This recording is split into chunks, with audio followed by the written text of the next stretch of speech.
Formation Triforce aujourd'hui, puisque je suis uniquement avec Médoc et Emeric. Vous allez bien? Ça va? Ça va très bien, merci. Voilà, donc un petit hebdo JV entre nous, un peu plus tranquille que les dernières fois. Aujourd'hui, on va parler de narration dans le jeu vidéo, aussi de Uncharted 4. Bienvenue dans l'hebdo JV.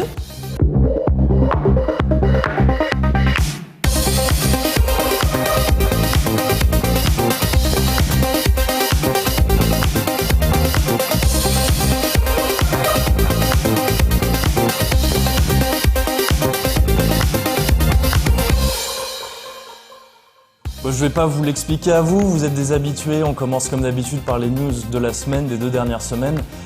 C'est toi, Emeric, qui va commencer aujourd'hui en revenant un petit peu sur ce dont on avait parlé il y a 2 semaines justement, je crois. Ouais, j'avais parlé d'Overwatch, de Tracer et de sa bonne pause, vous vous souvenez? Oui. Ah, c'était rigolo. Eh bien, ça y est, en fait, Blizzard a dévoilé la nouvelle pause qui remplacera l'ancienne. Et honnêtement, je sais pas si c'est un troll ou pas, hein. Mais je vous laisse la regarder, parce qu'elle va être illustrée là, et vous laissez la juger par vous-même. Ouais, oui, bah oui. Alors, il me semble que tu avais fait un petit commentaire quand on l'avait vu, quand elle était sortie. Ouais, bah c'est qu'en fait, quelque part, c'est pire, je trouve, parce qu'ils utilisent ce procédé qui n'est utilisé que pour les personnages féminins et qui permet de voir à la fois un peu des fesses et des seins. Voilà. Donc, Alors que c'est en réalité hautement inconfortable à faire. C'est très dur à faire. Si j'essaye de le faire, là, ouais. je n'y arrive pas. Bon, il y a C'est une très table. dur, mais qu'est-ce que c'est esthétique? Qu'est-ce que c'est esthétique, effectivement. Donc, ouais, moi, je trouve ça presque pire. C'est ce cliché de la pose de deux filles dans laquelle elle te montre à la fois son cul et ses seins. C'est pour ça que je me demande si c'est pas un troll, parce que je me demande si soit ils ont genre rien compris à l'affaire et tout, Ouais. tout ce que ça a soulevé, soit c'est genre ah, vous voulez notre pause? Bah tenez, voilà une autre pause. Une pause qui correspond peut-être plus au personnage. Il semble qu'elle est un petit peu Espiègle. taquine, espiègle. Oui, parce que c'était Bon, ça qui ben, était dit, c'est ça, c'est que la précédente pose ne correspondait pas trop au personnage, à l'attitude du personnage. quoi. C'était ça, c'était ce qui était soulevé. Mais aujourd'hui, je vais plus parler en fait de Battleborn et Ouais. précisément de sa bêta qui est ouverte jusqu'au 18, donc jusqu'à demain si vous regardez cette émission lors de sa première diffusion. Et faut savoir que c'est un jeu que j'attends pas mal, hein. J'ai pas eu l'occasion d'y toucher malheureusement lorsqu'on était à la Paris Games Week. Mais pour rappel, donc Battleborn est développé par Gearbox, qui est le studio à l'origine de la série Borderlands. Et c'est un FPS qui tend vers le MOBA avec des héros avec des compétences à cooldown et des mobs qui apparaissent par vague automatiquement comme dans un League of Legends. Oui. Alors évidemment, on serait vite tenté de le comparer avec Overwatch parce que déjà ils sont un peu similaires en termes de DA, c'est une DA un petit peu cartoon, et aussi parce que Overwatch emprunte quelques éléments au genre MOBA. Mais alors je vais le dire tout de suite pour avoir fait les bêtas des 2 jeux, Overwatch et Battleborn ne sont pas comparables. C'est pas du tout la même chose. Le premier tend plus vers le Overwatch tend plus vers le hero shooter à la Team Fortress, et le deuxième c'est clairement un MOBA à la première personne avec des parties mêlant un petit peu PvE et PvP. Bref, la bêta nous permet de s'attaquer au mode histoire qui est jouable en coop, c'est un petit peu une spécialité je crois chez Gearbox, et aux 2 modes multi, donc incursion et meltdown. Et alors je dois l'avouer, moi j'ai pas été super enthousiasmé par la bêta, je crois que vous m'avez vu un petit peu y jouer, et j'ai pas été séduit instantanément par Battleborn comme j'ai pu être séduit par Overwatch dès mes premières parties. Et c'est assez paradoxal, mais j'ai trouvé le jeu à la fois en fait creux et surchargé. Creux parce que dans le mode histoire, j'ai absolument rien senti en faisant un bout du scénario. Il y avait quelques lignes de dialogue qui étaient un petit peu rigolotes, mais c'était vraiment assez basique, genre va ici, tue une vague de monstres avec tes potes, va là, active un interrupteur, etc., etc. Et bon, c'était pas super, super funky. Et assez surchargé parce que en multi, en fait, on est surchargé d'informations. Il y a énormément d'informations qui apparaissent à l'écran, il y a des chiffres qui vont dire le nombre de dégâts que tu as fait, sachant que tu peux faire des AO, donc forcément ça fait des chiffres dans tous les sens. J'imagine que ça doit pouvoir être désactivable, ça, cela dit non. Peut-être, mais en tout cas, de base, c'était activé. Et en plus de ça, tu as la voix off qui parle sans arrêt pour te dire tel camp a pris telle équipe a pris tel camp, tel héros a fait tel machin truc. Et mais vraiment tout le temps, alors que c'est plus ou moins sobre dans un League of Legends où on va se contenter du strict minimum. Ouais. Et aussi, il y a tellement d'ennemis, d'alliés et de mobs à la fois qui sont sur ta ligne de vue en fait, enfin sur ton écran, que tu sais vraiment plus où donner de la tête. Et j'ai l'impression malheureusement qu'un MOBA FPS de ce type-là sera forcément confronté à ce genre de problème de visibilité auquel ne sera pas confronté un League of Legends où la caméra sera vue du dessus. Bon. Il y avait ces problèmes-là, plus un problème aussi, je crois, d'optimisation sur mon PC qui est pas trop mauvais, et sur le PC de saisie aussi, où ça tournait pas de manière super fluide. D'accord. Bref, J'aurais plein d'autres choses à dire, bien sûr, j'aurai peut-être l'occasion de m'étendre un peu plus une autre fois, mais j'ai pas été très enthousiasmé, mais bon, je garde quand même en tête qu'il s'agit d'une bêta et que le jeu a encore quelques semaines avant pour s'améliorer, et la bêta aussi est faite pour ça. Oui, bien sûr. Mais donc, ouais, pas très emballé par cette premier essai de Battleborn. C'est intéressant ce que tu dis je trouve, sur le côté surchargé de l'écran quand tu es en mode FPS. C'est vrai que alors je sais pas si c'est une fatalité, tu vois, si le FPS MOBA est condamné à ça, mais en tous les cas, il faut raisonner complètement différemment, évidemment, que pour un MOBA traditionnel. Mais ça me paraît inévitable. Dans un jeu où tu dois avancer dans des lanes et que tu as à la fois tes alliés, les mobs ennemis et les ennemis, forcément que ton écran va être surchargé. Après, prioriser les informations qu'on t'affiche, et oui, peut-être trouver un certain équilibre en termes de nombre de minions que tu dois éclater. Voilà. Ouais. Mais en tout cas, oui, c'est vrai que ça implique un changement assez conséquent des habitudes du MOBA. Ouais. Et on va voir ce que ça va donner avec Battleborn et sûrement d'autres qui vont arriver plus tard également. Paragon, d'ailleurs, aussi de Epic, donne un petit peu dans le même domaine. Médoc, on va passer à toi maintenant. Bien sûr. Toi, tu veux nous parler de The Wild 8, si je ne me trompe pas, c'est ça? Tout à fait. Et on va regarder un petit trailer avant d'en parler. Cool.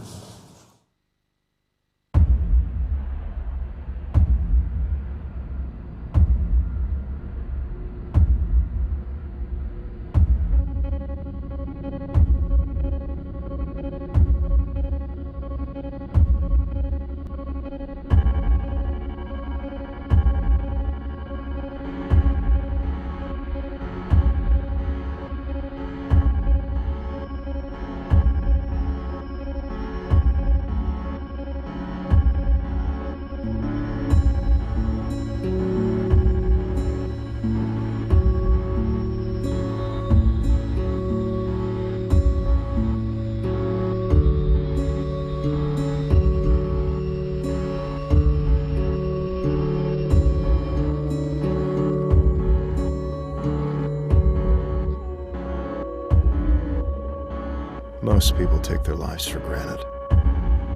But not us. Not now.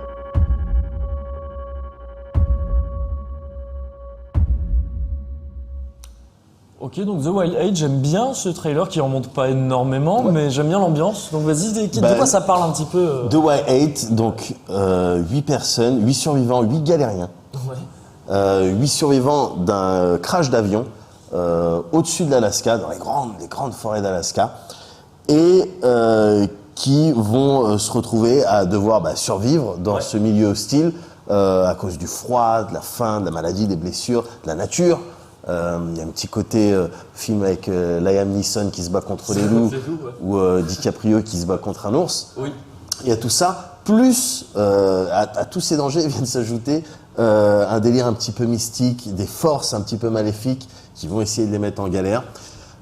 8 survivants parce qu'en fait c'est un jeu qui se joue à 8 en coop. C'est ça qui est intéressant. C'est pour ça que je voulais en parler parce que c'est pas si fréquent que ça. C'est un projet Kickstarter pour l'instant. Voilà, la campagne s'est lancée il y a quelques jours à peine. Et qu'est-ce qu'on nous propose en termes de features donc de la coop à 8?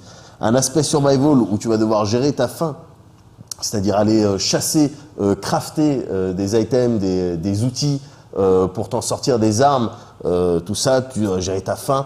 Ton froid, le froid, il fait froid, tu dois cuisiner de la bouffe au risque d'avoir des maladies dues à ce que tu manges, à la malnutrition. Voilà, tu dois scavenger, trouver des choses, voilà, tu dois t'en sortir. Oui, ce genre de survival qu'on voit un petit peu. Voilà, survival, avec en plus une petite dimension psycho dans le groupe. C'est-à-dire qu'il est possible qu'il y ait une personne qui n'ait pas exactement les mêmes objectifs que toi. Auquel cas, petite dimension loup-garou. La personne, est-ce qu'elle va franchir la limite de manger les autres, peut-être? C'est ce qui est évoqué dans la campagne Kickstarter. Okay. Est-ce qu'il va manger les autres pour survivre? Bon, voilà, c'est une option. Au sens propre du terme, propre. Non, au sens un peu dégueulasse du terme, voilà.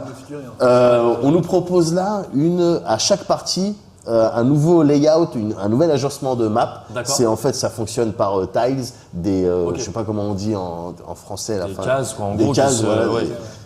Et qu'on te mélange à chaque fois Et de ça découlent des quêtes annexes que tu n'es pas obligé de remplir. Mais si tu remplis, tu as des skills et puis tu as plus de facilité pour survivre. Un petit côté Dawnstar, on dirait, dans le principe, mais jusqu'à 8, tout ça. Voilà, donc sur papier, ça a l'air sexy. Ouais. C'est développé par un studio, par 8 Points, un studio qui vient de Yakoutie, nord-est de la Sibérie. D'accord. Donc on peut supposer que l'équipe a une certaine expertise en survival et en froid. Donc le Kickstarter, il demande 50 000 $ jusqu'à maintenant. Il reste encore, ils sont un petit peu moins de la moitié là à l'heure où je parle. À l'heure où tu parles, ouais. Il reste un peu plus de 20 jours. Voilà, si vous êtes intéressé, en sachant qu'ils nous promettent de sortir le jeu en décembre 2016, donc comptez fin 2017. En fait, parce que j'ai jamais vu un projet Kickstarter où ils annonçaient dès le départ une date de sortie et c'était respecté. J'en ai jamais vu jusqu'à maintenant. Et a priori, c'est prévu sur PC, Mac, Linux, PS4 et Xbox One. Voilà. Là aussi, il faut attendre voir pour les consoles, parce qu'il est fréquent que les développeurs se disent oui, on va le porter sur console, quoi. Et en fait, c'est un petit peu plus compliqué que prévu. Ouais, voilà. Voilà, mais en tout cas, ils ont la patate, ils ont l'air d'être plein de ressources, et sur le papier, encore une fois, ça a l'air vraiment intéressant, de la coop à 8. Ouais, bien sûr, pourquoi pas. Ça me fait penser un petit peu à, je crois que tu y as joué, je sais pas toi Aymeric, à ce jeu de société qui s'appelle Dead of Winter. Ouais, bien Alors sûr. il y a le côté winter, neige, tout ça, mais aussi quand tu parlais du potentiel traître entre guillemets dans le groupe, de la personne qui peut avoir un... tu pouvais tirer une carte où t'étais un traître et tu devais couler les autres mais sans te faire voir. C'est ça, et t'as ton propre objectif, tout ça. Tout à fait. Très bon jeu. Avec quand même c'est ces jeux qui te donnent un objectif commun et chacun peut avoir son objectif personnel là-dedans et c'est voir comment tout ça un peu interagit, je trouve ça pas mal. Donc ce jeu a l'air plutôt sympa. The Wild 8, donc c'est ça. The Wild 8, tout à fait. Après 8, il y a 9. Donc moi je vais parler de Final Fantasy 9. Final Fantasy 9 qui a été annoncé, qui est sorti récemment sur Steam, enfin après des longs mois qui nous ont séparés de son annonce. Mais voilà, il est enfin sur Steam, FF9, il faut savoir que c'est un peu mon FF du cœur. Voilà. C'est pas le 7 Oui aussi. C'est Ouais, un peu le 8 aussi, le 6. Non, le 9, il en parle beaucoup. Le 9, c'est mon Final Fantasy du cœur, clairement. Voilà, donc il sort sur Steam. Enfin, moi je suis très content de le voir arriver sur Steam. Alors, il y a quelque chose d'un petit peu particulier, c'est que on peut le voir sur le site de Square Enix. Quand tu télécharges le jeu, quand tu l'achètes, pour l'instant c'est une exclusivité Steam, apparemment. Quand tu l'achètes, tu dois télécharger en même temps que le jeu des plugins Android.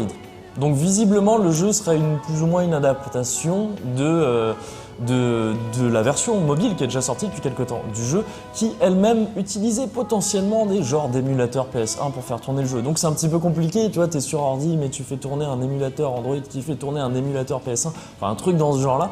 Cela dit, ça n'a vraiment pas l'air de se voir, enfin tu vois, si on te le dit pas quand tu joues, ça n'a pas l'air d'être flagrant.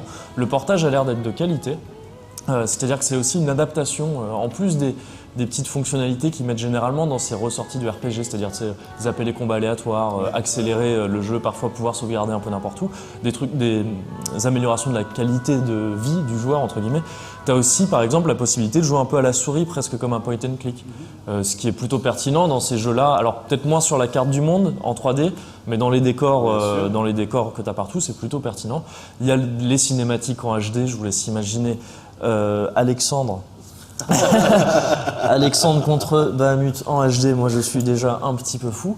Les personnages aussi, les modèles des personnages en HD, les décors ne le sont pas tout à fait, ou alors c'est du upscale un peu plus dégueulasse apparemment, c'est un peu plus flou, mais dans l'ensemble ça a l'air de se tenir très très bien. Moi j'ai vraiment hâte de rejouer à ce jeu-là. J'ai pas grand chose de plus à dire, c'est juste que je suis content que ce jeu arrive, on en reparlera certainement bientôt sur la chaîne. Je sais pas si toi tu l'as fait évidemment. Évidemment. Aymeric, toi t'as pu jouer à... Non, je suis sur le 7 encore. T'es sur le 7 encore, tu rattrapes un petit peu le... T'aimes beaucoup Aeris? Ouais. C'est le meilleur personnage. Super perso. Ouais. Booste-la. Si tu veux un Ouais. conseil, booste. Mais tout l'équipement. Non, parce que j'aime bien, franchement, je suis très Et attaché à tous cette personne. les sources de magie, les trucs qui s'utilisent qu'une fois et qui augmentent D'accord, des stats. ouais, ok, tu peux merci mettre les tout ça. gars, merci.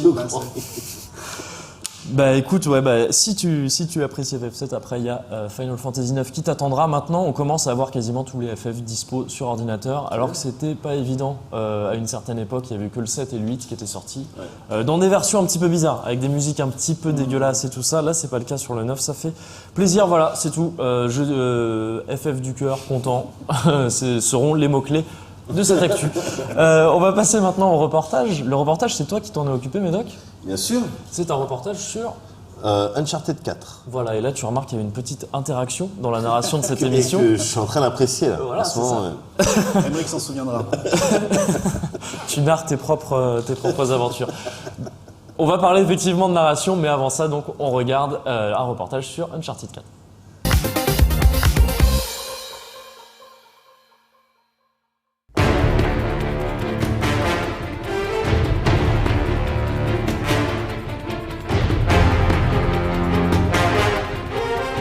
Uncharted 4 entre dans son dernier mois de tease avant sa sortie, multipliant trailers et autres présentations. Et c'est à l'occasion de l'une d'entre elles que nous avons récemment pu traîner avec Nathan Drake et sa bande. Une petite session de jeu qui nous laissait entre autres zoner en jeep dans un Madagascar assez flippant visuellement. Un paysage immense dans lequel certains endroits ne nécessitent pas forcément d'être visités pour avancer dans l'aventure. Naughty Dog souhaite toutefois que les joueurs puissent apprécier tout le travail réalisé. Et Ricky Cambier, le lead game designer du jeu, nous explique comment l'équipe encourage les joueurs dans ce sens. So I think there's a number of things we get to do to kind of encourage the player to explore more. We've got the treasures, which is classic, Uncharted for the person that wants to go and find everything. Got a bigger emphasis on journal entries, finding more things about Henry Avery and the history there, about what's brought you to these different locations, what happened to him. You'll be encouraged by finding more information on that. And then additional conversations between characters. For those people that really want to get all the layers of Nathan Drake and his relationship with his brother and Sully and Elena and all these characters, as you start to explore, you could maybe come across something that reminds them of something else, and you'll get this additional conversation that can happen and just better understand this world. So I think all of that can kind of encourage a player to look around. And also something Uncharted that's been around is just the landscapes themselves. It's just these different vistas that you can get, these different places you can go to. And on the PS4, just look around and be like, wow, this is just kind of amazing looking. Uncharted 4, c'est la définition même du blockbuster. Gros budget, grosse promo, très cinématographique dans sa narration avec ses situations familières et ses punchlines dans les dialogues. Le jeu a également pour ambition de littéralement gifler d'un point de vue technique. Naughty Dog avait déjà balancé de sérieux camouflets avec son The Last of Us ou ses derniers Uncharted sur PS3. Mais le changement de console permet évidemment beaucoup plus de choses. PS4 is just bringing a lot more power, and we have a lot more memory, we have a lot more power with the processors. So we can start to do things like keep everything real time. We don't have to do any more pre-rendered cutscenes, which means you can seamlessly go from this gameplay right into a very cinematic moment where we can bring the camera right in with the characters, and then we can do things like have these big spaces, and you can have these very vertical spaces, and with that you need AI that can keep up with Nathan Drake because you have an incredible mobile character. And you also need your friends to keep up with you that you're with, right? So you have this amazing amount of processing that's going just to handle the AI to react and behave in a smart way. We've got new lighting, we've got new technology for even things like sweat going down players' faces, all this stuff that as on the design side, we're kind of exploring ways you can interact with the world with grappling hook and physics. Then you have the character team developing stuff like that of looking how we're getting subsurface lighting to bounce around on the skin, so you get this nice colors going through when you get light behind, and all of that is just amazing to me. Parmi les nouveautés qui entrent dans la série, on relève évidemment la Jeep qui permet à Nathan, son frère et Sully de se déplacer dans ces environnements massifs où il est même parfois nécessaire d'utiliser le treuil du véhicule. Cet ajout, qui impacte le game design à tout un tas de niveaux, a posé son lot de challenges, comme nous l'explique Ricky. It was easy to get in there, at least a version, a prototype, we get it in pretty quick. But it was challenging to get all that stuff, to make it feel good, to get the visual language right for where you can go with it and do the layout such that you feel like you're discovering and have some options. And a lot of work into just the physics of the Jeep. And then the level of detail that we like to go of where, you know, if the wheels spin, more mud flies around and mud can get on the side of the Jeep and then it can also wear off, or if you drive through water, right? That Naughty Dog level of detail. It was a big challenge on the environment side of, because you can also drive fast, you know, this stuff that we work on. So we're gonna need to be able to load up a lot of environment and be able to support moving through it quickly if you want to, and yet still have that level of detail. So there were challenges like on each side to get it to the quality that, you know, that we demand. Autre nouveauté dans la série, la dimension discrétion, qui ajoute de la variété dans les approches de certaines situations et qui se pointe également avec des mécaniques plutôt familières. So stealth, like I mentioned, it's been in Uncharted. It's kind of been there from the beginning. But now in Uncharted 4, you really have that option of maybe starting in stealth and then deciding to, you know, break out of that, engage someone, swing on a rope, you know, smash somebody down, cause a ruckus, and then move away and get back into stealth. So that dynamic flow of being able to go in and out of stealth is something that's new to Uncharted 4. And so we wanted to give you tools like stealth grass, you know, ways that you can be tactical in your stealth of either assessing an environment, taking the time to mark enemies if you want to with a new marking system, and then possibly, you know, taking down enemies in the stealth grass so you can like leave their bodies hidden and not alert anybody else. So it's all just about giving you more options within a combat space. On aura donc le droit à du véhicule, du grappin et des possibilités d'approche discrète. Autant de features quasiment nouvelles pour la série, mais complètement installées depuis plusieurs années dans le monde du jeu vidéo. Du coup, qu'est-ce qu'il y a de si nouveau ici? You know, something we always strive to do is getting the player aligned with the character, right? So that you get invested in what you're doing. So it's not just that we're like, oh, you're in a Jeep, like, go. It's that, you know, we try to use those in moments that make sense for the story and where the characters are. So here you are in Madagascar, and you've picked up some clues about what's happening with Henry Avery. You're excited, you know, Nathan Drake's excited about this adventure. He's with his brother, he's with Sully. So I think the whole feeling is this sense of exploration. And so when you're doing that and it aligns with the character, I think you're that much more invested. And so now, and then things like the grappling hook, that just becomes like, expands upon the types of combat setups we can do. It's now just another option you have where, you know, you've always had this really interesting traversal combat where you can hang from edges, you know, jump over between ledges, shoot from while you're hanging on these things. And now it only makes sense that, yeah, now you can swing. So while it's not novel, you're still like, you can still do really cool stuff. And it really just feels like satisfying because it aligns so well with like Nathan Drake, and even down to the animations that we like kind of choose, that like that big wind up that he can do, and it becomes really satisfying to just take a guy down. That all aligns for us in that feeling of that summer blockbuster, of that action adventure, of that empowering the player to get to feel that. On espère effectivement ressentir quelque chose de puissant et d'autrement divertissant. On sait que le studio est talentueux et plein de ressources. On sait aussi qu'il n'est pas impossible de se casser les dents sur un exercice qui semblait facile à la base. Mais la session de jeu sur laquelle on a traîné, aussi courte fut-elle, laissait envisager du plaisir en perspective. On sera de toute manière amené à vous reparler d'Uncharted 4 à l'occasion de sa sortie chez nous le 10 mai prochain.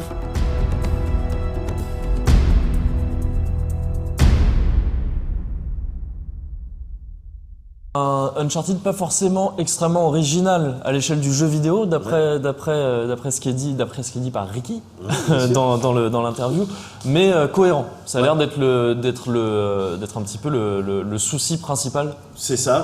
Ils veulent que le joueur soit en phase avec le personnage incarné et que tous les éléments de gameplay, voilà, soient cohérents.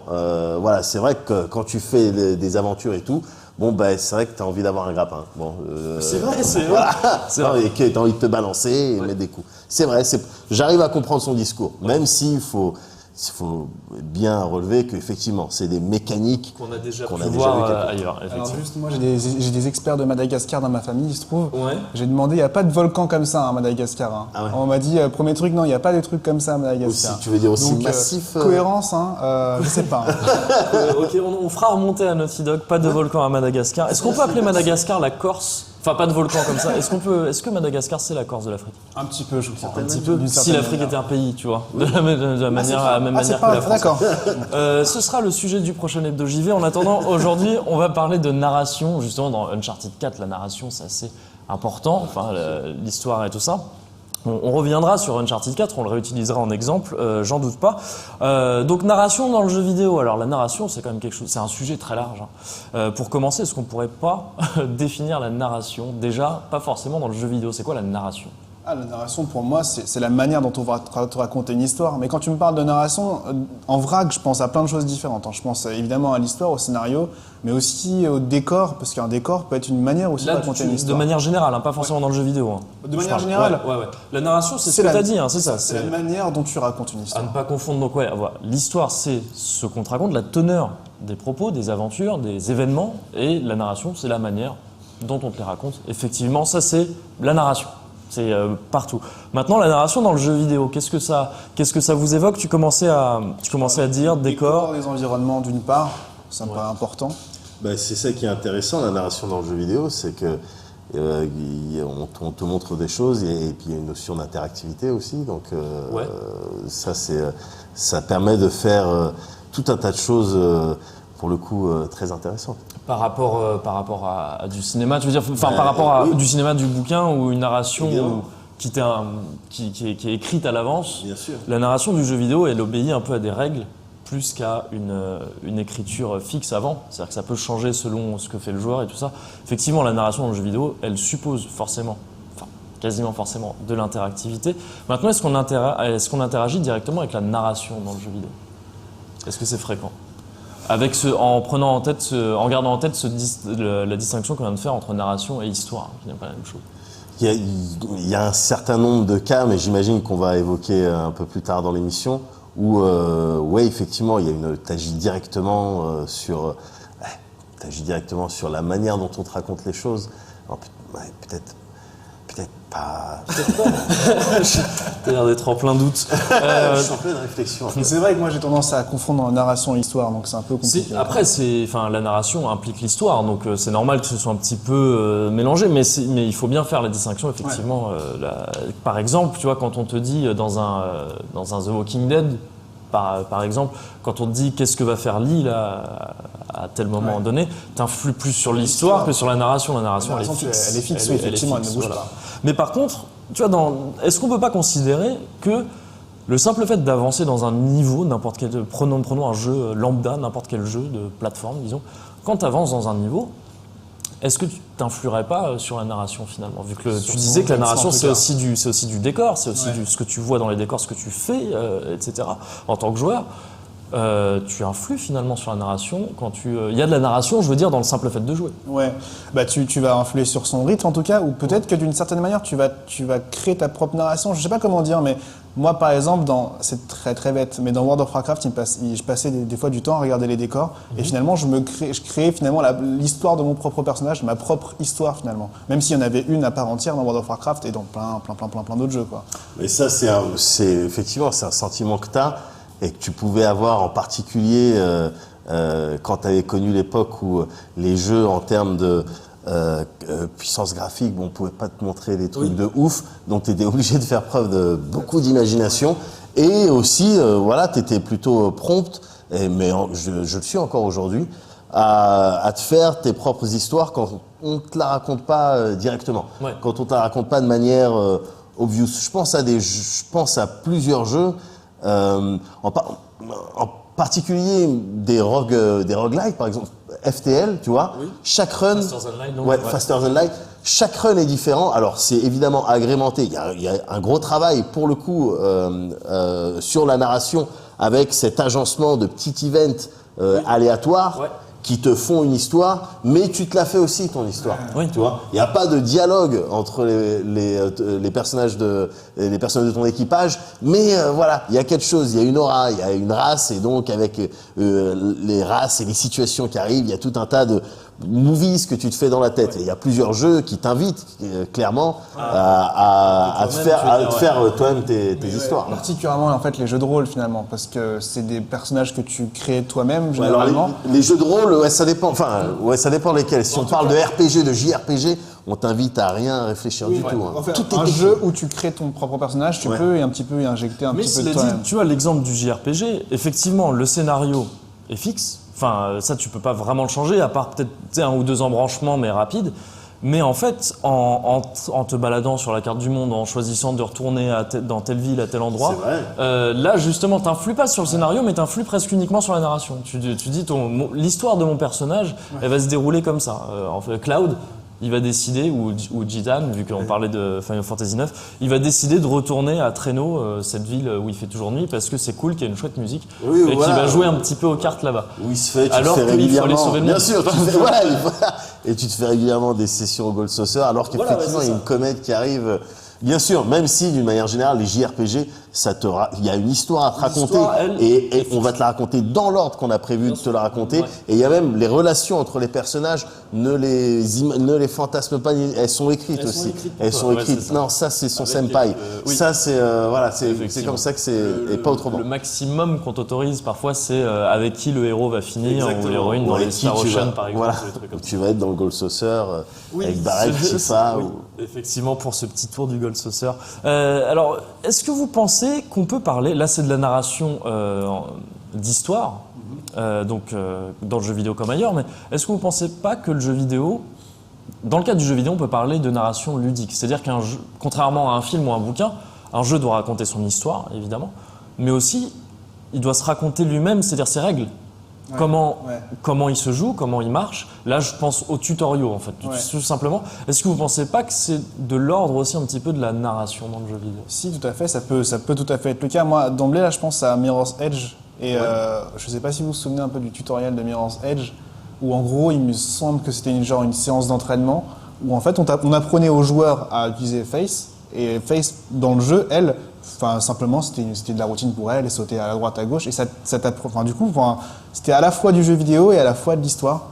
Oui. Je ne sais pas si c'est un bon exemple pour vous. Non, mais t'as souvent ça dans les RPG où on te met les premières missions faciles, les trucs de base, ou même dans. Tuer des rats en général. Voilà, dans les RPG. tuer des rats. On essaye de t'intégrer ça à l'histoire, ou t'as d'autres jeux qui vont utiliser l'oreillette. Est-ce que tu m'entends? Ok, maintenant, je vais te demander de regarder au-dessus, je vais te demander de sauter. Ça, c'est un effort de beaucoup de jeux pour intégrer le tutoriel dans l'histoire. C'est ça, parce que tu as un petit peu cette école, et puis tu as l'autre où ça va être un petit peu plus froid, on va passer par de l'interface, va y avoir un message en bas à gauche, pas de voir, un truc, appuie sur X pour faire ça, X pour faire ça, voilà, c'est selon. Effectivement, il y a cet exemple toujours très éloquent, je trouve, de Super Mario. On en parle souvent, le premier niveau du premier Super Mario sur Nintendo, qui est un exemple pour moi encore aujourd'hui de narration dans le jeu vidéo, mais de narration ludique justement. C'est-à-dire que il y a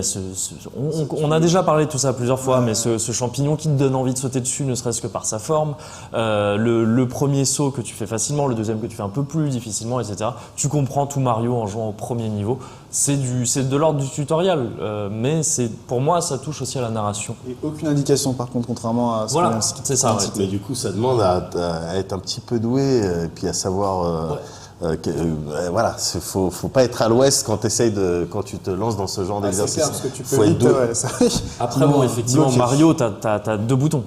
Maintenant, avec des manettes. Non, mais je veux dire, en tant que concepteur de jeux vidéo, game designer, faut être doué pour, sans te mettre des indications. T'as aussi dans les tutos, on te met les commandes, les inputs à rentrer, on te les intègre directement dans le décor. T'as une grosse croix ou une connerie comme ça. Ça, je suis assez fan de ce genre se de fait truc aussi. quand c'est bien fait. Ouais, bon alors c'est encore plus, c'est un peu plus facile que de le suggérer, ne serait-ce que par le level design, mais mettre une croix dans le décor, c'est comme Ça si c'était t'évite un de signe passer ancien. par ça t'évite de passer par l'interface un peu froide d'un truc pour peu que ton univers, il soit, je sais pas, préhistorique ou autre chose ou fantastique et tout. Ça t'évite de passer par cette interface un peu froide. Et puis tu peux pas passer par l'oreillette. Appuie sur croix. Oui, c'est sûr, pas ouais. possible. Et ça évite parce que l'interface, souvent dans le jeu vidéo, ça brise quelque part le quatrième mur. Bien sûr. Vu que t'es plus dans l'histoire, t'es d'un coup, t'es en train de jouer à un jeu vidéo qui te dit et ça. les jeux, C'est ils ça. cherchent à immerger le joueur. Donc, Ouais. Et donc, c'est pour ça peut-être que, tu vois, c'est ce qu'on est en train de dire là, ces points plus inhérents aux jeux vidéo de la narration amènent à des postes comme narrative designer. On en parlait récemment dans Classé 18+, à propos de Greg Louden, qui est donc senior narrative designer sur Quantum Break. Avec Remedy. Chez Remedy, ouais, effectivement. Narrative designer, c'est un poste qui n'existe que dans le jeu vidéo. Donc c'est quoi à peu près narrative designer? Il l'avait expliqué. Alors, si j'ai bien compris, son métier en fait consiste à concilier tout ce qui est level design d'une part et scénario d'une autre part. Donc vraiment à faire en sorte que l'histoire soit bien intégrée à travers le level design. Ouais. Donc en gros, Si je vais résumer, en gros, son métier c'est ça. C'est un petit peu des deux, mais sans être vraiment l'un et ni l'autre à la fois. Parce que c'est je sais pas lui qui écrit Je l'histoire. crois pas que ce c'est soit pas lui qui ouais. écrive l'histoire, ni non plus de conceptualise, enfin de développe en tout cas. Etc., par exemple. Ouais. Ben, on voit bien là le côté, un des enjeux du jeu vidéo, c'est d'arriver à marier la narration littéraire, entre guillemets, enfin en tout cas l'histoire et le ludique aussi. Et il y en a qui, je trouve, qui arrivent à le faire de manière très talentueuse. Ouais. Là, je pense à un exemple récent, parce que je suis encore dessus, sur The Division. Ouais. Tu as les phases écho, on appelle ça les phases écho. En fait, c'est la possibilité d'assister, d'être au milieu d'une scène du passé. Tu vois. Là, en l'occurrence, vu que le Donc, New York... avant la catastrophe, Avant c'est la ça catastrophe, en règle générale, en fait, pendant la catastrophe. Ah ok. Voilà. C'était le principe d'un de leurs trailers d'ailleurs, si je me trompe pas. Ouais, tout à fait. Et je trouve ça très très bien fait. Tu es au milieu de la scène, donc d'un point de vue sound design, on te replonge dans ça. Ça colle très bien avec ce délire un petit peu anticipation, technologie. Tom Clancy a une spécialité de Oui, Tom c'est Clancy. vrai, Voilà, où tu vois des formes, où on arrive à te reconstituer à travers des ondes et compagnie. Bon ben voilà, des formes, des sons, voilà ce qui s'est passé là. Et donc ça te permet un petit peu d'avoir un bout de ce qui s'est passé à cet endroit-là.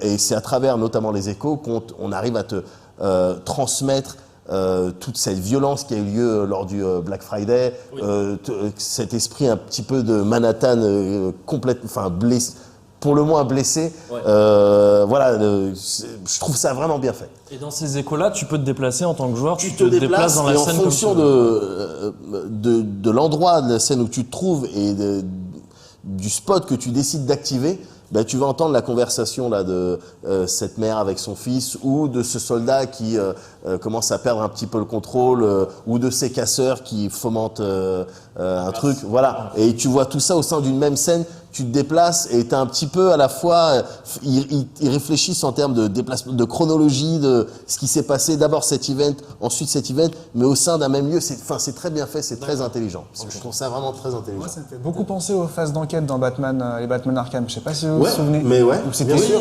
à une moindre échelle évidemment, parce que c'était généralement juste une seule personne, mais c'est pareil, tu pouvais un petit peu rembobiner avec toute la technologie que Batman a dans son casque et dans son armure en fait, sûr, et revivre en fait, oui c'est ça, et revivre une scène de crime et la rembobiner, revenir genre par exemple voir qu'il a une balle qui est passée par là et avec l'impact tu trouves des indices, tu vas faire des prélèvements et tout, et j'ai trouvé ça vachement bien aussi au niveau de l'histoire aussi, ces petites scènes qui étaient assez rares mais plutôt sympathiques. Effectivement. Bon, ça c'est des petits comment dire, des petits éclats de narration au milieu des jeux. Mais si on devait parler maintenant un peu des gros courants de narration dans le jeu vidéo, en tout cas de la manière d'aborder la narration dans le jeu vidéo. En ce moment, on parle beaucoup de jeux narratifs, c'est assez à la mode. Enfin, tu vois, on dit cette expression jeu narratif, que ce soit pour les walking simulator ou les jeux à la The Walking Dead, où on se balade. Donc ça, qu'est-ce que ça implique ces jeux-là? C'est quoi? C'est des jeux qui sont très tournés vers l'histoire? Ça implique déjà, pour que ça fonctionne, faut que l'histoire elle a un intérêt. Faut que, et comme bien souvent, enfin, je veux dire aujourd'hui, beaucoup de jeux sont doublés par des comédiens. Faut que les comédiens aient du talent parce qu'autrement, tu crois pas une seconde. Doublage, que ce soit en américain, en japonais ou en français. Et ça implique d'avoir une bonne histoire avec des twists. Enfin, autrement, tu te Mais là, casses les dents. les enjeux de ces jeux-là, pour le joueur, généralement, c'est quoi? C'est d'influer sur l'histoire, justement, c'est ça? C'est ça, c'est ce principe Oui, pour les jeux, la d'embranchement. Telltale, Mais par exemple. tu l'as dans les jeux Telltale, mais tu l'as aussi dans plein d'autres jeux. C'est Strange pendant, récemment, pendant un moment et presque encore maintenant, ce délire d'embranchement, toi, c'est sexy. Oui. Bien sûr, choisis tes fins, choisis comment On t'arrives parle à beaucoup de tes choix fins. moraux Voilà, aussi. les choix moraux. The Witcher 3 Witcher, et The Witcher tout court qui donne dans les choix moraux. Voilà, donc embranchement. Et oui, effectivement, ça donne la possibilité aux joueurs de faire ses choix. Et donc, parfois, c'est quasiment la seule chose qu'il fait. Dans un Telltale, dans un Telltale, bien sûr. Tu ne fais quasiment que ça, c'est Bien sûr. tout ce à quoi tu sers en tant que joueur.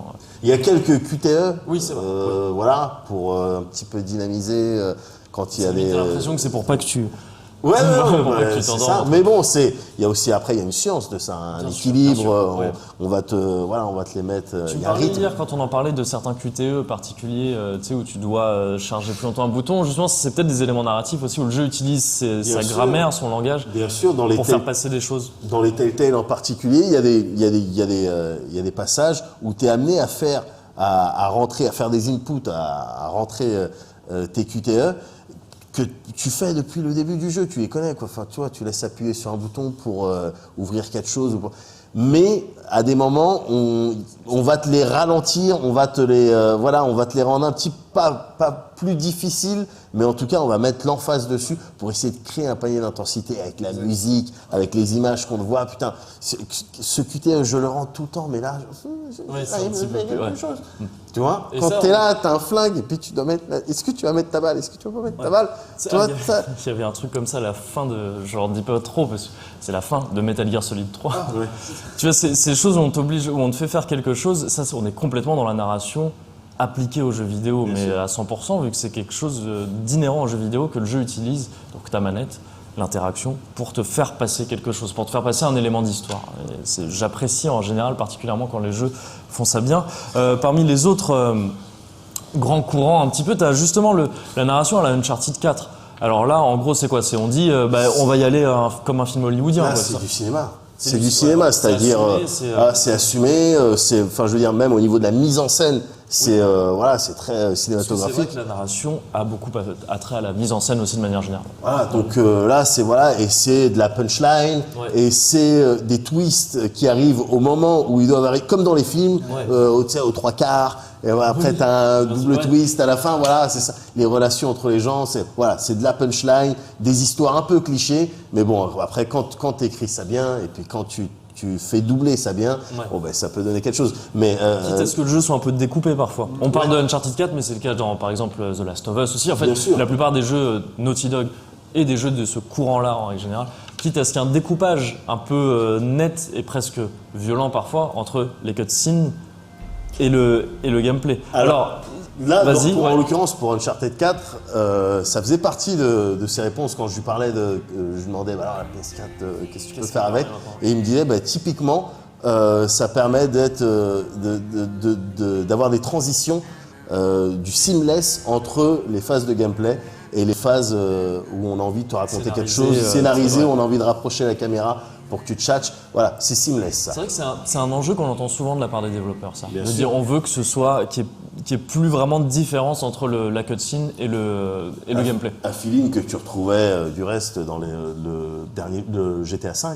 C'est vrai. À chaque fois que tu arrivais en début de mission, là aussi c'est mis en scène, c'est scénarisé, il y a plusieurs plans, tout ça. Mais bon, tu arrivais et puis tu savais pas exactement quand est-ce que tu avais plus le contrôle de ton personnage au final. Et ça, effectivement, ça aussi, ça ajoute à l'immersion. Et donc c'est du positif. GTA V fait pas mal de choses intéressantes en termes de narration. C'est la narration de l'open world en gros et qui est particulière forcément parce que le joueur a énormément de liberté, il peut faire ce qu'il veut dans à peu près n'importe quel ordre. Toi, il y a des trucs qui te plaisaient bien dans GTA V. Il me semble que tu parlais de la radio. Ce qu'on retrouve un petit peu dans Mass Effect aussi. Tu sais, quand tu as fait c'était plus pour Mass Effect que je gardais. Je sais pas si vous vous souvenez de cet exemple dans Mass Effect, on parle de narration du coup.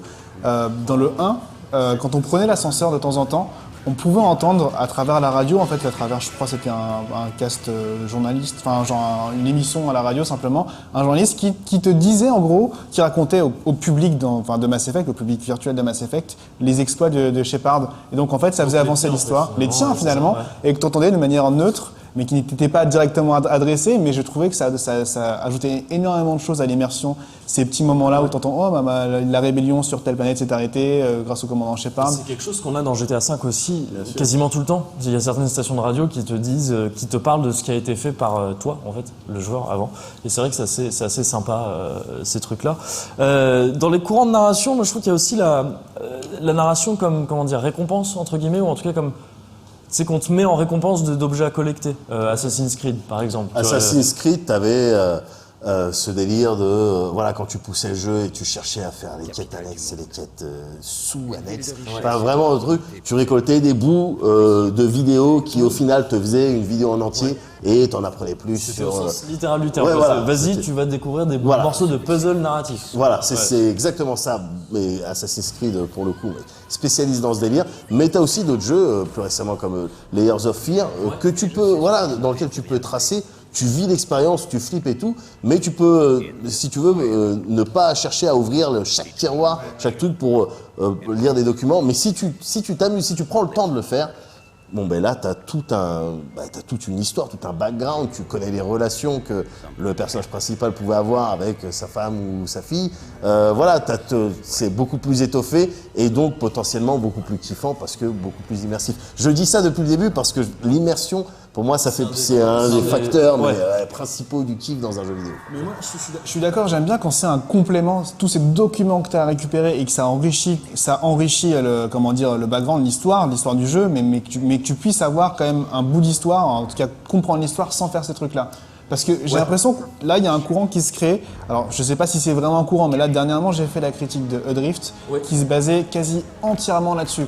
En gros, si tu récupérais pas les messages audio, si tu n'allais pas lire les mails, donc c'est des textes assez, bon, pas très très grands, tu vois, mais bon, je trouve ça un petit peu lourd, tu vois, de se baser uniquement là-dessus pour te raconter une histoire. Parce que comment t'avais autrement, Adrift, c'est quoi? C'est une station spatiale qui est en débris, bon bah voilà.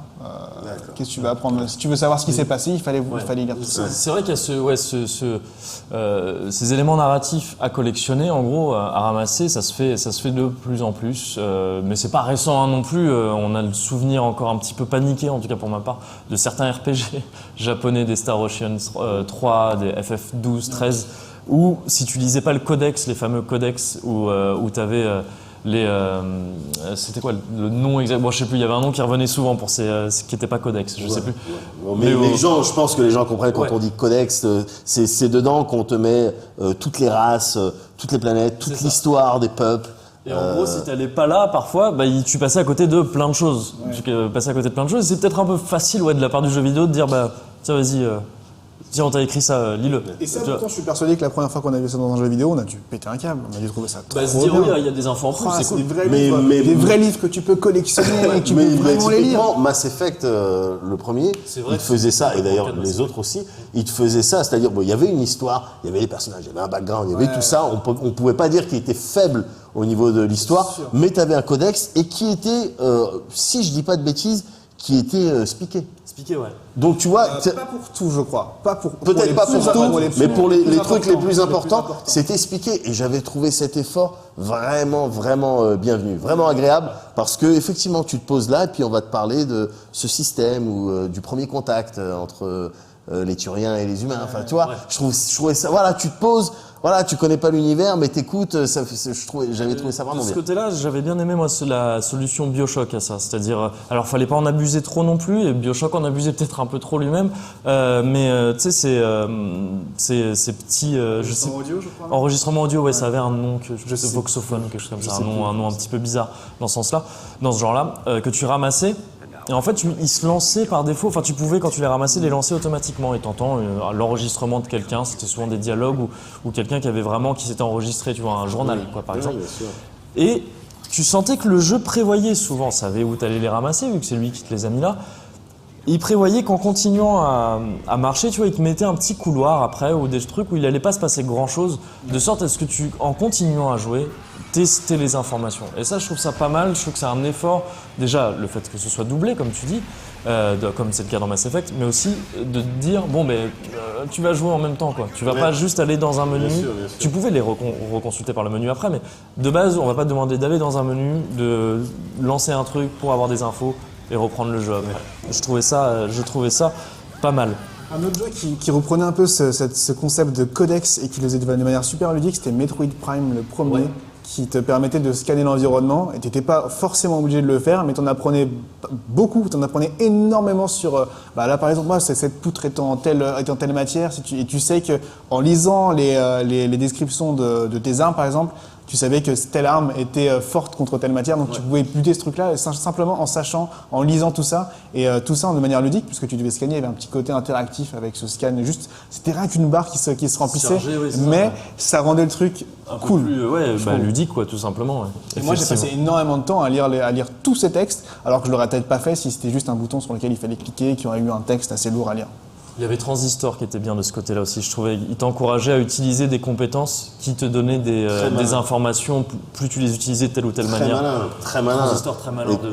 Mais d'autant que le fait d'utiliser les compétences et de les mélanger, tout ça, ça apportait vraiment quelque chose. C'est très malin, très malin. Là aussi, c'est une bonne manière de mêler ludique et narration, que je trouvais effectivement très bien foutu. Maintenant, j'aimerais qu'on regarde, on va regarder une petite vidéo, un trailer. Le trailer d'un jeu qui joue, mais qui aborde directement cette question de narration dans le jeu vidéo. Vous avez peut-être déjà deviné de quoi il s'agit. On va regarder ce trailer tout de suite.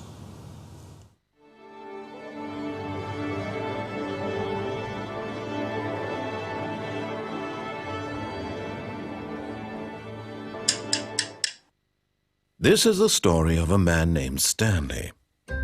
Stanley worked for a company in a big building where he was employee number 427. Employee number 427's job was simple. He sat at his desk in room 427 and he pushed buttons on a keyboard.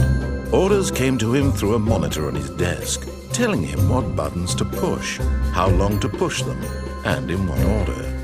This is what employee 427 did every day of every month of every year.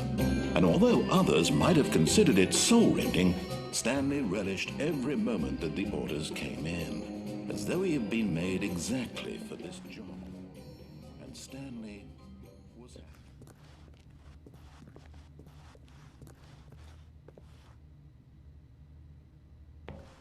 That ever changed Stanley, something he would never quite forget. He had been at his desk for nearly an hour when he realized that 427 did every day. Room 427. Stanley worked for Stanley went around. Stanley stepped into the Stanley just sat around. Stanley walked upstairs. Stanley was in such a rush. Stanley is quite a boy. Stanley for the first Stanley realized Stanley had never seen Stanley knew the office name. Stanley can't Stanley just Stanley was Stanley still Stanley was making Stanley. Oh, come now. You don't want it to end already, do you? Why don't we begin again?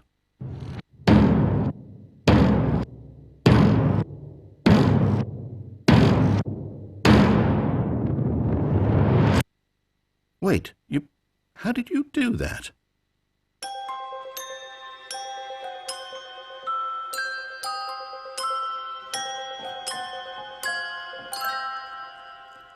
C'était évidemment The Stanley Parable, un jeu qui donc aborde directement le sujet de la narration dans le jeu vidéo, avec ce jeu qui est avec le narrateur. C'est un jeu, on en parlait un petit peu là pendant la vidéo, qui nous a un petit peu tous retourné la tête à sa sortie.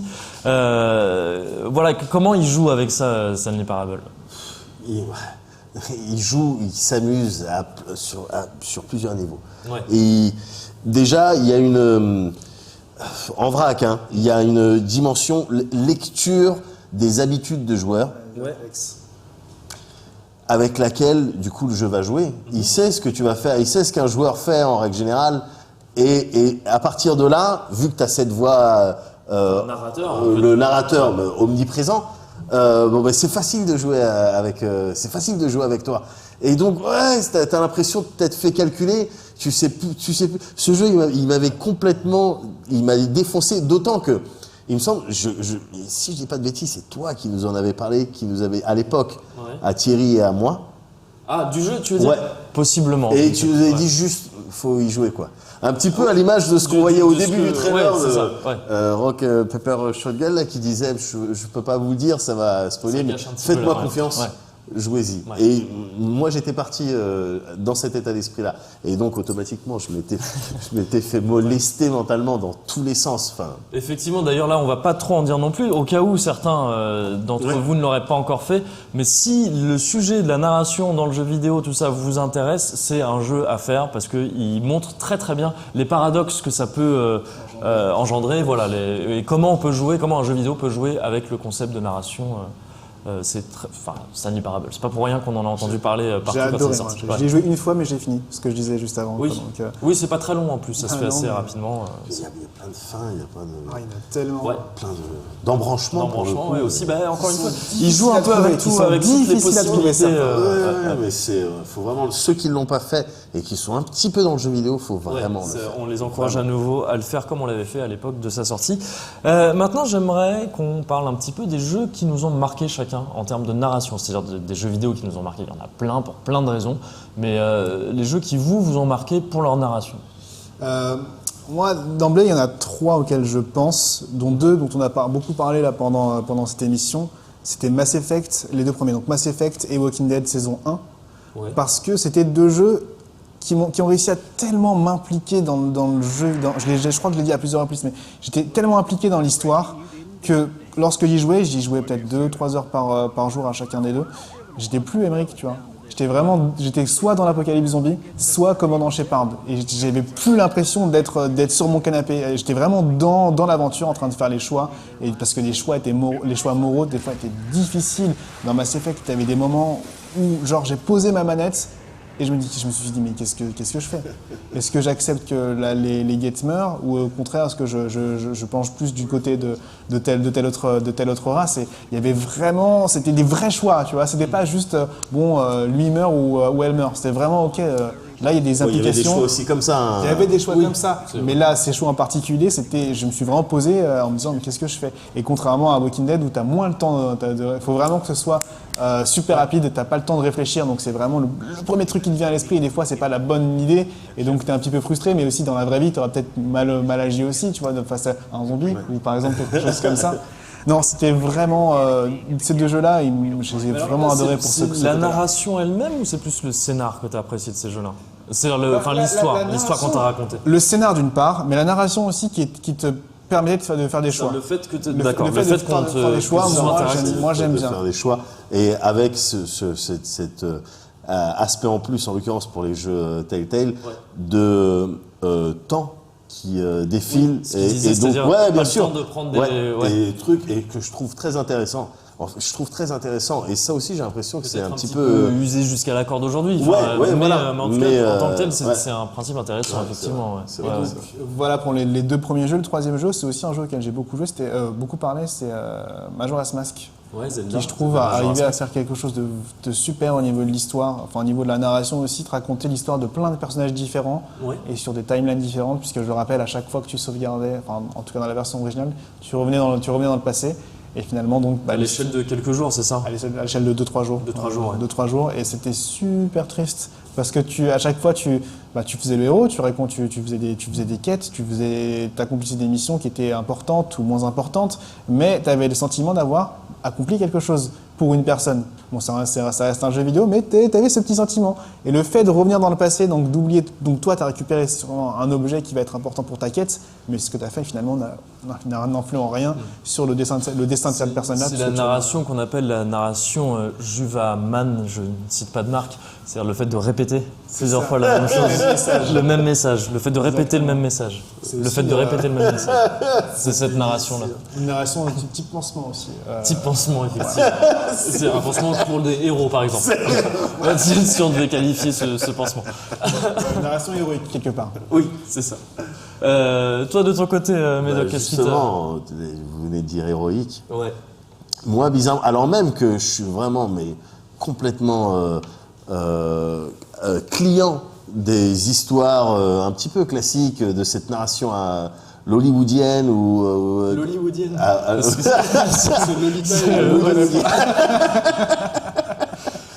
l'hollywoodienne. l'hollywoodienne.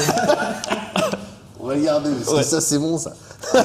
Voilà, mais comme tu peux avoir typiquement dans The Last of Us ou Uncharted 4. Tu m'as beaucoup parlé de The Last of Us. Enfin, t'en avais même pas. Vous en avez fait un extra life et tout. Mais The Walking Dead aussi, oui, c'est-à-dire, voilà. c'est des jeux à la fin où t'es là et puis il y a ta meuf qui arrive, qui dit dis donc, non rien, je suis allergique. Voilà. Il y a du pollen en ce moment, alors même que je suis très client de ça. Moi, celui qui m'a dévasté dans sa manière, il a détruit dans sa manière de me raconter quelque chose. C'est Shadow of the Colossus. D'accord. Dedans, c'est cool que tu cites ce jeu-là. dedans, t'as pas vraiment de dialogue. Si, t'as agro. Oui, voilà, tu vois, si on peut dire c'est un dialogue. Cheval, voilà. Agro. Mais On voilà. voit des images de, à la fois, c'est la compile Ico et Shadow of the Colossus, mais de toute façon, les deux sont un petit peu liés.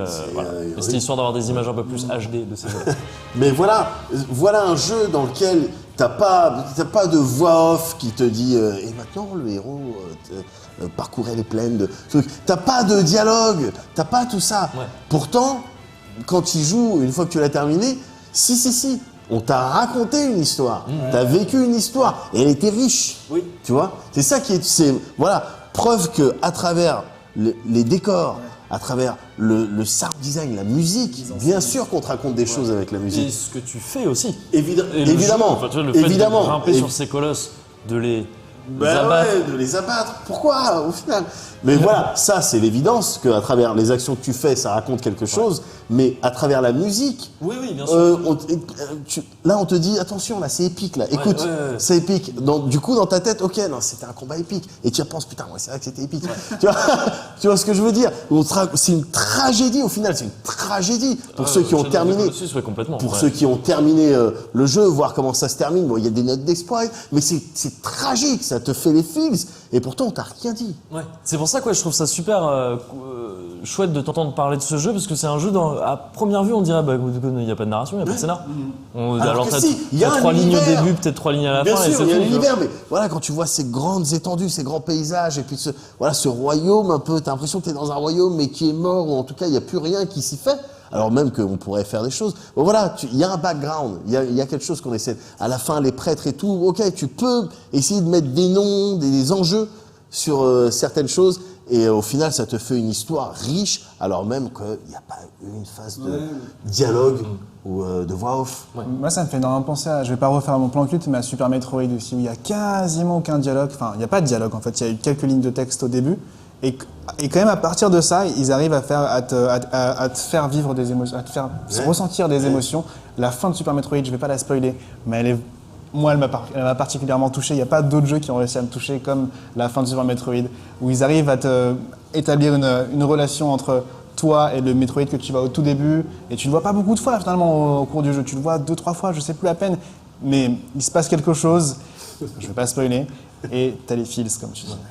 De mon côté, vous noterez, enfin vous l'avez peut-être pas noté, mais je vais... J'avais le soulevé. Que j'ai toujours pas parlé de Dark Souls, c'est ça? Ouais. C'était un défi que je m'étais imposé. Dark Souls, pour moi, c'est un exemple en matière de narration, vraiment. C'est un des exemples les plus fous de ces dernières années pour moi. Mais voilà, je m'étais un peu promis de pas trop parler de Dark Souls, j'en reparlerai bientôt dans Dark Souls 3. On en a parlé il y a 2 semaines pendant toute une émission.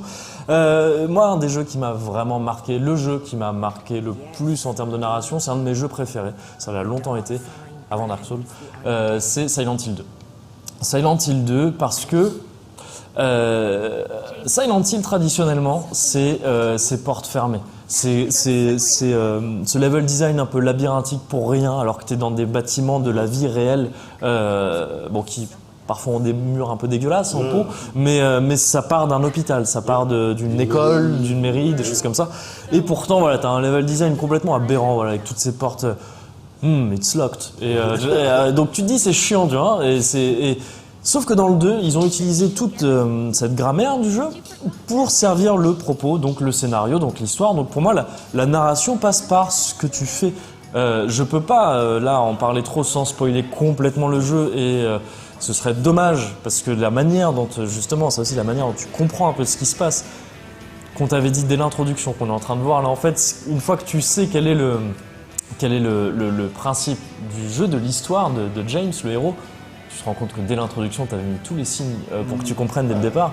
Bref, voilà, c'est vraiment... Tu vois, tu passes ton temps, il y a un moment donné dans le jeu où tu passes ton temps à creuser, à aller de plus en plus profond. C'est un voyage mental, si tu veux, ce Silent Hill 2. T'es dans la tête de ce personnage-là qui, donc, tu vois, va pas très bien, hein, visiblement. Quand tu te regardes comme ça dans un miroir, t'es pas très bien. Et en fait, tout ce que tu fais, le fait d'avoir des portes que tu ne peux pas ouvrir, des couloirs labyrinthiques, des trucs comme ça, ça représente complètement le propos du jeu, c'est-à-dire le voyage mental que tu fais quelque part dans la tête de James, qui a visiblement des choses qu'il ne veut pas s'avouer lui-même, vu qu'il a des problèmes. Comme tout un chacun. Comme tout un chacun, mais tout un chacun n'a pas forcément des issues en forme de mec à tête de pyramide qui baise, parce que c'est le mot, des monstres dans une certaine séquence du jeu avec un couteau de boucher.